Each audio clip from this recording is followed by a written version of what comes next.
গৃহপ্রবেশ আজকের গল্পের শুরুতেই আপনারা দেখতে পাবেন আদ্রিত শুভকে নিতে আসে। আর এটা দেখে সেবন্তীর খুব ভালো লাগে। তখন আদ্রিত শুভকে নিয়ে গাড়িতে করে বাড়ি ফিরে যাচ্ছিল, আর সেই গাড়িতে শুভর একটা পছন্দের গান চালায়। আদ্রিত শুভকে সরি বলে বলে যে তখন আমি মোহনাকে নিয়ে এইভাবে রিয়্যাক্ট করাটা হয়তো ঠিক হয়নি, তো তুমি তো জানো তুমি আমার চোখে কি, তাই কারোর সামনে তুমি যখন ছোট হয়ে যাও তখন আমার খুব খারাপ লাগে। এইদিকে শুভও বলে আমারও খুব খারাপ লাগে আদ্রি, যখন তুমি আমাকে ভরসা করো না। আদ্রিত বলে যে তার মানে তুমি কি বলতে চাইছো যে তোমার ফোন থেকে ওই মেসেজটা অন্য কেউ করেছে? শুভ বলে হ্যাঁ, হতেও তো পারে। এমন সময় মোহনার ফোন আসে, আর মোহনা বলে শুভলোককে যে বলেছে সমস্ত গিফটগুলো দিয়ে দিতে, আমি তো দিতে গিয়েছিলাম, আর তুমি আমাকে কিছু বললে না। আর তারপর আমার মনের ভিতর কি চলছে সেটা তুমি একবারও জানতে চাইলে না, আর না আমার সাথে তুমি দেখা করতে চাইলে। এই বলেই আদ্রিত বলে যে আমি তোমাকে পরে ফোন করছি। আর মোহনা বলে যে কেন, তুমি বারবারই বলো যে পরে ফোন করবে, পরে কথা বলবে, তোমার জীবনে কি আমার কোনো অস্তিত্ব নেই?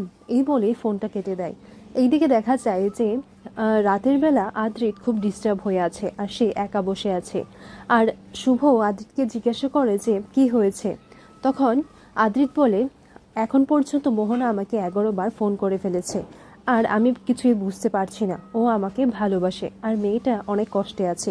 শুভ জিজ্ঞাসা করে তুমি কি চাও? তখন আদ্রিত বলে যে আমি ওকে ভালোবাসি। এরপর শুভ হঠাৎ করেই ঘুম থেকে উঠে পড়ে, তার মানে সে স্বপ্ন দেখছিল। তারপর শুভ ডিসাইড করে যে আমি এসব কি ভাবছি, আমি আর মোহনাকে নিয়ে ভাববো না। এভাবে আমার আর আদ্রিতের সম্পর্কটা একেবারে নষ্ট হয়ে যাচ্ছে। কাল থেকে আমি এইসব বিষয় আর ভাববো না। সকাল সকাল উঠেই শুভ আদ্রিতের জন্য ব্রেকফাস্ট বানায়, কিন্তু কাজের এতই চাপ থাকে আর আর্জেন্ট একটা ফোন আসাতে আদ্রিতকে যেতে হয়েছে অফিসে। সেখানে গিয়ে আদ্রিত জানতে পারে যে তারা সেই ভালো টেন্ডারটা মিস করে গেছে, আর কে এই টেন্ডারটা পেয়েছে? জিনিয়াদের কোম্পানি। আর তখন জিনিয়া এসে তাদের সামনে নাটক করে, বলে যে আমি জানতাম না যে এই টেন্ডারটার অপোজিশনে তোমরা ছিলে, যদি জানতাম তাহলে এটার জন্য আমি কম্পিটিশন করতাম না। আসলে কদিন বাদেই আমি সেই বাড়ির বউ হতে চলেছি, আর আমার রয়্যাল আমেরিকা কখনই রাইভেল ছিল না, তাই আমি এটা উইথড্র করে নিচ্ছি।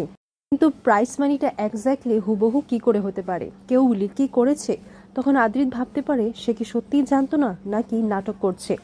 এইদিকে সবাই বাড়িতে ওইটাই ডিসকাস করে যে জিনিয়া এইটা উইথড্র করে নিয়েছে। আর তখন এটি ভাবতে লাগে যে কত বড় মন হলে এটা করতে পারি বলতো, আর পূর্বের সামনে ও আরো ভালো হয়ে যায়।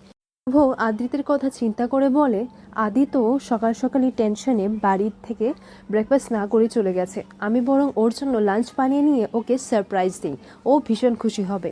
আমি আর ডিস্টেন্স রাখতে চাই না, আমি আজকে বলে দেব যে মোহনাকে নিয়ে আমি আর কোনো কিছুই ভাববো না। আদ্রিত এদিকে ভাবতে লাগে যে সকালবেলা শুভ আমার জন্য ব্রেকফাস্ট নিয়ে এসেছিল, কিন্তু কাজের চাপে আমি সেটা ধ্যানই দিতে পারিনি, আর টেনশনটা এতই ছিল। বাট যাকগে, আমরা এই টেন্ডারটা পেয়ে গেছি, আমি বরং শুভকে বাড়িতে গিয়ে সারপ্রাইজ দিই, দুজনে মিলে কিছু একটা রান্না করে ফেলবো। আর আমি আর আমার শুভর মধ্যে এত ডিস্টেন্স চার মেনে নিতে পারছি না, সবটা আমি ঠিক করে ফেলবো। এদিকে আদিত যখন বাড়িতে যাবে তখন সেই মুহূর্তে মোহনা চলে আসে। মোহনা এসে বলে যে তুমি আমার সাথে একবারও দেখা করলে না। এরপর আদিত বলে আমার জরুরি একটা কাজ আছে, আমি এক্ষুনি যাচ্ছি। তখন মোহনা বলে এতটাই জরুরি যে আমার গুড নিউজটা শোনার পর্যন্ত সময় নেই তোমার কাছে?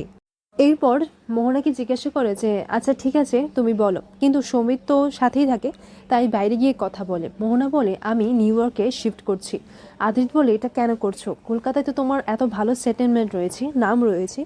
তখন মোহনা বলে কলকাতায় আমার মাথাটা থাকবে, কিন্তু আমার মন এখানেই তো পড়ে থাকবে, আর আমি তোমাকে ছাড়া কি করে থাকি বলো তো? তখন আদ্রিত বলে যে আমি তোমাকে বারবার বলেছি যে আমার স্ত্রী আছে, বেবি আছে, আমি একটা ফ্যামিলি ম্যান, তুমি কেন বুঝতে পারছো না?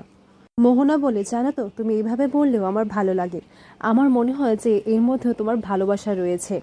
এইদিকে দেখা যায় শুভ অফিসে চলে যায়, আর সেখানে গিয়ে আদ্রিতকে দেখতে পায়নি, আর দেখতে না পেয়ে আদ্রিতকে ফোন করে।